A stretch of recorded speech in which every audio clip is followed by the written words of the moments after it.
এদিকে পুরনো বাণিজ্য মেলার মাঠে আছেন সহকর্মী ফেরদৌস রহমান। সেখানকার ঈদ জামাত ও আনন্দ আয়োজন সম্পর্কে জানাতে আমাদের সঙ্গে যুক্ত হচ্ছেন তিনি। ফেরদৌস, ঈদ মোবারক, ঈদের শুভেচ্ছা আপনাকেও।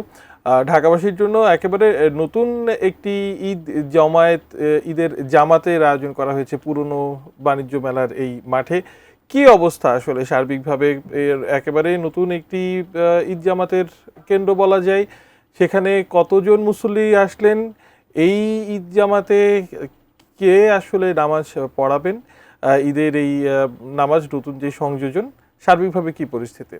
ঈদ জামাত ঢাকা উত্তর সিটি কর্পোরেশনের আয়োজনে আগারগার যে পুরাতন বাণিজ্য মেলার মাঠ সেখানে অনুষ্ঠিত হচ্ছে। নিশ্চয়ই দেখতে পাচ্ছেন যে ইতোমধ্যেই এই বৃহত্তম ঈদ জামাতে অংশ নিতে ঢাকা শহরের বিভিন্ন জায়গা থেকে মুসল্লিরা এখানে আসতে শুরু করেছেন এবং ব্যাপক উৎসাহ উদ্দীপনা। একসময় সুলতানি আমলে যেমন ঈদ হতো, ঢাকার ঐতিহ্যবাহী ঈদ, এবং ঈদের পরে ঈদের আনন্দ র্যালি বের হতো, সেই আদলে এবার প্রথমবারের মতো ঢাকায় এই 400 বছরের ঢাকার ঐতিহ্যকে বজায় রাখতে ঈদের পরে এখানে ঘোড়া সহ একটি সুসজ্জিত ঈদ র্যালি বের হবে, যেটি সংসদ ভবনের মানিক মিয়া এভিনিউয়ে যাবে এবং সেখানে গিয়ে যারা এই ঈদ র্যালিতে অংশ নেবেন তাদেরকে আপ্যায়নও করা হবে ঢাকা সিটি কর্পোরেশনের পক্ষ থেকে। সেটি নিয়ে উৎসাহ উদ্দীপনা আমরা আমাদের সঙ্গে একজন রয়েছেন ঢাকাবাসী এবং মুসলিম নামাজ পড়তে এসেছেন, আমরা তার সঙ্গে একটু কথা বলি।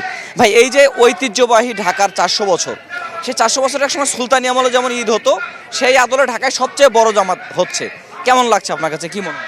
এই অনুভূতি অন্যরকম অনুভূতি। কারণ হলো একটি মুক্ত পরিবেশে, চমৎকার আবহাওয়ায়, একটি বিশাল জায়গায় এত বড় ঈদ জামাত আমি ঢাকা শহরে গত 25-30 বছরের ভিতরে আমি দেখিনি। আমি সেই ঢাকা শহরে এসেছি 1994 সালে। তারপর থেকে অধিকাংশ করার কারণে প্রত্যেক বছরই একটি ঈদ আমাকে বাধ্যতামূলক এই ঢাকা শহরে করতে হয়। সে কারণে এত বড় জামাত, এত বিশাল আয়োজন এবং সর্বসাধারণের উপস্থিতিতে এত বড় ঈদ জামাত আমি দেখিনি। যাই আমার ছেলেকে নিয়ে আজকে আমি এখানে এসেছি যাতে ও দেখে যে কত বড় জামাত হয়েছে এবং যাতে ও আনন্দ করতে পারে, বুঝতে পারে যে এটার বিশালতা কত। এই কারণে আমি এখানে এসেছি, আমার কাছে খুবই ভালো লাগছে। সেই সঙ্গে ঢাকার ঐতিহ্যও তো একটা ছিল যে একসময় ঢাকা ঈদের পরে র্যালি বের হতো, আপ্যায়ন করা হতো, নবাবরা আপ্যায়ন করতো, সেই বিষয়টার কিছুটা ফিল পাচ্ছেন? অবশ্যই আজকে সেই বিষয়টার ফিল পাচ্ছি একদম।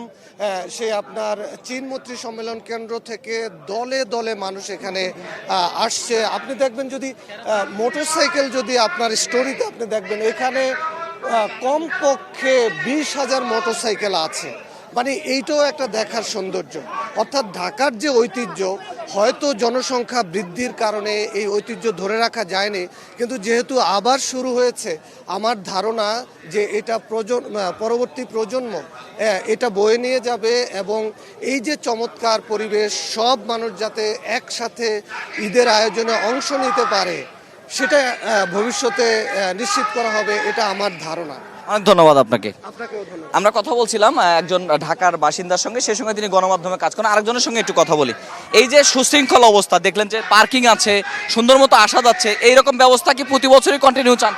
জি, আলহামদুলিল্লাহ, ঈদ মোবারক। আমরা প্রতি বছরই এটা চাই। আমরা যেহেতু ঢাকার বাসিন্দা, এত বড় ঈদ জামাত একসাথে আসলে হয় না, সবাই এলাকার মসজিদগুলোতে আদায় করার চেষ্টা করে। তো আমি ঢাকা উত্তর সিটি কর্পোরেশনকে অত্যন্ত অভিনন্দন জানাই যাতে প্রতি বছরই তারা এটা আয়োজন করে এবং আমরা আমাদের অদূর ভবিষ্যতের প্রজন্মদেরকে যাতে আমরা ঈদ সম্পর্কে এবং ঈদগাহ সম্পর্কে পরিচিত করতে পারি। অনেক ধন্যবাদ। শুনছিলেন এখানে যারা নামাজ পড়তে এসেছেন তারা বেশিরভাগই আসলে উচ্ছ্বসিত এই কারণে যে ঢাকায় আসলে বড় ধরনের ঈদ জামাত আদায় করার ইচ্ছাটা সবার থাকে, সেটা হয়তো হয়ে ওঠে না। কিন্তু এবার ঢাকা উত্তর সিটি কর্পোরেশন এই যে আগারগাঁওয়ের পুরাতন বাণিজ্য মেলার যে মাঠটি, এই সুবিশাল মাঠে যে ঈদ জামাতের আয়োজন করেছে, তাতে ঢাকাবাসীর কিছুটা যে অপূর্ণ যে স্বাদটা ছিল, সেই স্বাদটা পূরণের তারা সুযোগ পাচ্ছে। এখান থেকেই নামাজ হবে 8:30টায়। নামাজের পরে এখান থেকে ঐতিহ্যগত ঈদ র্যালি বের হবে এবং সেই র্যালিতে উপদেষ্টা পরিষদের সদস্যরা অংশ নেবেন এবং সেই সঙ্গে ঢাকা উত্তর সিটি কর্পোরেশনের যিনি প্রশাসক রয়েছেন মোহাম্মদ এজাজ, তিনি অংশ নেবেন এবং ঢাকার এই ঐতিহ্য আরও এরপর থেকে এই মুক্ত স্বাধীন বাংলাদেশে অর্থাৎ একটি ফ্যাসিবাদ মুক্ত বাংলাদেশ, একটি মন খুলে কথা বলার বাংলাদেশে এই যে প্রথম ঈদ করতে পারছেন মানুষ মনের আনন্দ খুলে, সেটি অব্যাহত থাকবে এমন প্রত্যাশা তারা করছেন। এবং আমরাও থাকবো সেই ঈদ র্যালিতে।